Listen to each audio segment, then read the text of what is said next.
If on average teachers spend about 7 hours on teacher development, in a sense that presupposes that teacher development is a formal activity, but I think it's going on all the time. When you're planning your lessons, you are in a sense adjusting them to the reality of the occasion. So it's a kind of ongoing process, very difficult, I think, to calculate. It would be interesting to know exactly what those 7 hours are, because teachers tend to have a sort of the idea that teacher development is just an activity that you do in a classroom with other teachers. But I think there's a lot of informal teacher development that's really very effective as well. So I think it's more than 7 hours.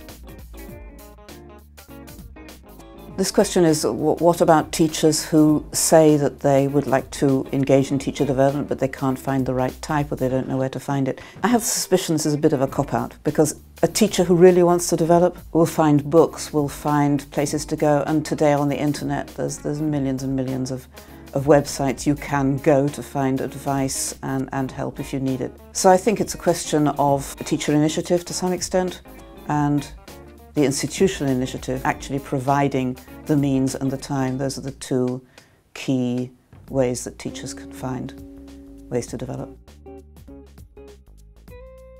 The fact that 34% of the institutions in your survey do not offer professional development or opportunities for professional development is a big problem. If you do not offer professional development, you don't have excellent teachers, and without excellent teachers you don't get excellent learning, and you're not an excellent school. What I find a little bit sad about that statistic is that it seems as though schools are perhaps maybe willing to invest in technology and resources, but they're perhaps not really willing to invest in their teachers. I'm flattered that people should want to have a meal with me. I'm always keen to talk to practicing teachers. And one of the benefits of going around the world and attending conferences and that I often do in fact have meals with teachers.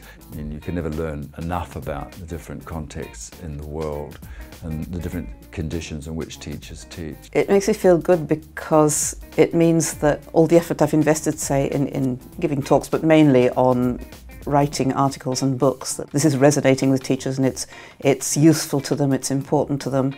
And for someone like me, it's really, really important to get that kind of feedback and to give me the motivation to carry on writing.